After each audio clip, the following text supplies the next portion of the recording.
बहुत शुक्रिया। सिर्फ 2 मिनट की मुख्तसर मैंने बात करनी है कि ये जो ख्वाजा आसिफ डिफेंस मिनिस्टर ने स्टेटमेंट दी है अफ़गानिस्तान के लिए कि वो वहाँ जाके स्ट्राइक करेंगे, आप मीडिया की मेहरबानी, मैं हमेशा आपका शुक्रिया अदा करती हूँ क्योंकि पार्लियामान में हमारी बात बीप की जाती है या हमें फ्लोर नहीं दिया जाता। आप हमारी बात करोड़ों लोगों तक पहुँचाते हैं। ये बड़ी सेंसिटिव बात है, ये सोचने समझने की ज़रूरत है कि क्या एक ही स्टेटमेंट के साथ डिफेंस मिनिस्टर ने पीडीएम का एजेंडा है, क्या उन्होंने इंडिया को दोस्त करार दे दिया है और क्या उन्होंने अफगानिस्तान को दुश्मन करार दे दिया है। ये बहुत बड़ी पॉलिटिकल मेजर शिफ्ट है पॉलिसी की, जिससे अवाम को नहीं बताया जा रहा है, जिससे अपोजिशन को नहीं बताया जा रहा है कि दोस्त इस वक्त कौन है आपका, दुश्मन आपका कौन है।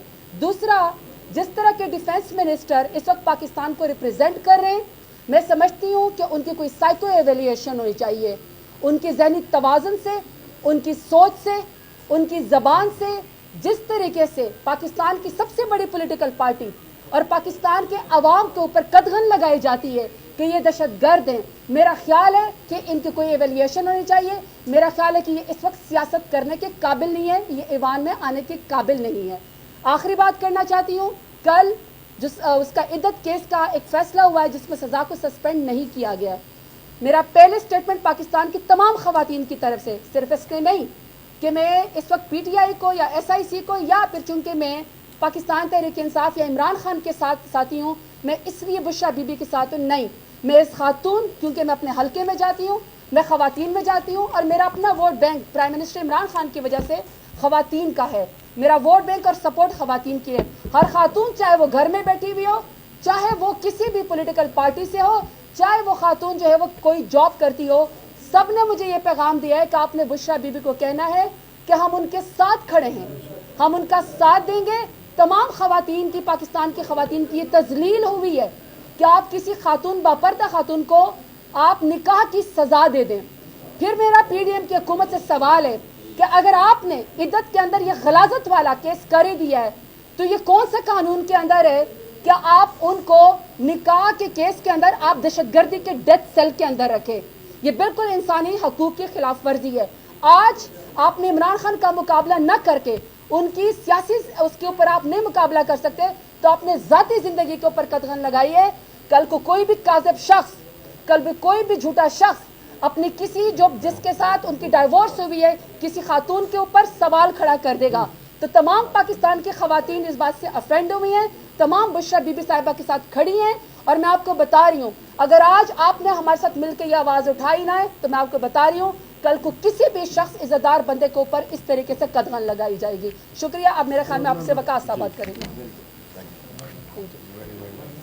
थैंक यू जी। मैं बहुत ज़्यादा वक्त नहीं लूँगा, मैं सिर्फ ये बताना चाहता हूँ कि पंजाब के हवाले से आज जो कुछ पंजाब में हुआ है, जो अदम बर्दाश्त की एक वाज़े बेशरम किस्म की एक डिस्प्ले हुआ है पंजाब में, जिसमें अपोजिशन लीडर पंजाब मलिक अहमद खान भज्जर साहब, जिन्होंने लीड किया एहतजाज को during the chief minister speech, उनसे तमाम मराहत वापस ले ली गई, उनके ऑफिस का पूरा स्टाफ वापस ले लिया पंजाब में, उनकी गाड़ी वापस ले ली गई।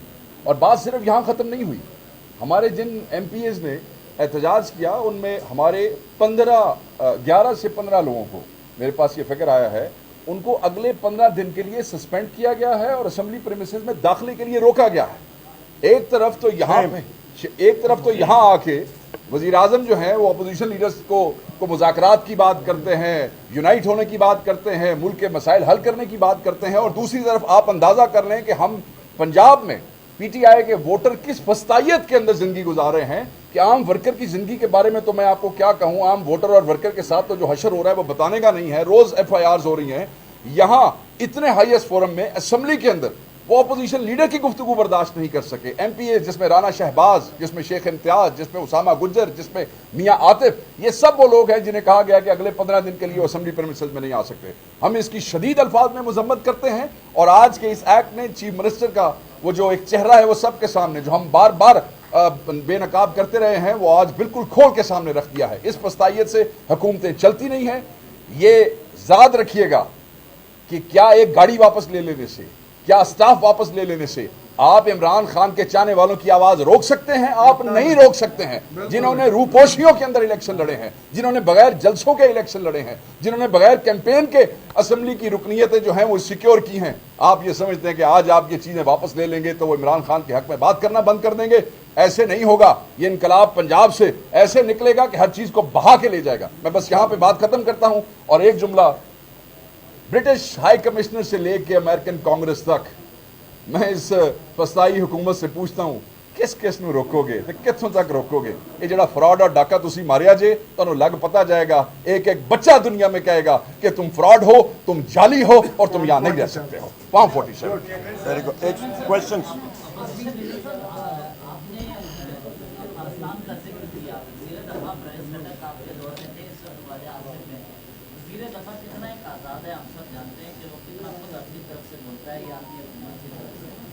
یہاں پر اصل جو فیصلہ ساز افغانستان کے بارے میں فیصلہ کر چکے ہیں, ان کے بارے میں ڈبیٹ نہیں کی جا رہی ہے اپوزیشن کی طرف سے. وزیر دفاع تو آپ گورنمنٹ آفس ہوتے ہیں, ان کو پوچھا جانا چاہیے کہ پارلیمان میں لایا جانا چاہیے کہ افغانستان. بہت اچھا سوال ہے شیرازی صاحب. سب سے پہلی بات یہ ہے کہ defence minister form 40 so called defence minister, یہ جعلی ڈیفنس منسٹر ہے خواجہ آصف. ریحانہ ڈار صاحبہ سے ہار کے اس کو اوور نائٹ بنایا گیا 80,000 ووٹوں سے. نمبر ایک تو اس کی سٹینڈنگ نہیں ہے. دوسری اہم بات, یا گورنمنٹ, یہ سو کالڈ گورنمنٹ فارم 47 کی انہوں نے اتنا میجر سٹیپ اٹھانا ہے, یا پختونوں کے خلاف انہوں نے بدلہ لینا ہے کہ کیونکہ پختون علاقہ جو ہے انہوں نے ان کو کچھ نہیں دیا, تو لہٰذا مسترد کیا. آپ کا بلوچستان نے بھی مسترد کیا, کے پی نے بھی بری طرح مسترد کیا. میرا خیال ہے وہ اسی سلسلے کی کڑی ہے, کیونکہ پختون اس بارڈر پار بھی ہیں. تو لہٰذا میرا خیال ہے یہ خواجہ آصف کا اندر کا وہ جو غصہ ہے, غم و غصہ ہے, وہ سامنے آ رہا ہے, اور یہ اس طرح کی بڑکیں اور یہ سٹیٹمنٹ بنا رہے ہیں. ایک سیکنڈ جی, دوسری اہم بات جو آپ نے بات کی ہے, جس وقت آپ نے, میں نے شروع میں ہی بات کی ہے, پاکستان کی پالیسی اسٹریٹجک ڈیپتھ کی رہی ہے, بڑی اچھی بات ہے. ہمیں بتایا جائے ان کیمرہ بریفنگ میں, پارلیمان یہاں پہ بیٹھا ہوا ہے, یہاں پہ سٹینڈنگ کمیٹیز بن گئی ہیں, نیشنل سیکیورٹی کمیٹی کی یہاں پہ ان کیمرہ بریفنگز پہلے آئی ہیں, عسکری قیادت آئے, انٹیلیجنس کے لوگ آئیں اور بتائیں کہ وہ کیا کرنا چاہتے ہیں, ان کا اسیسمنٹ کیا ہے. کیونکہ ایک چیز میں بات کر دوں, ایک کہاوت ہے, war is too serious a business to be left to the generals alone. یہ بات ذہن میں رکھیے گا. ہم لوگ الیکٹڈ ریپرزینٹیٹیوز ہیں, اور ہم لوگ آنسرز ڈیمانڈ کریں گے, اور ہم لوگ لیں گے, اور یہ تکڑی اپوزیشن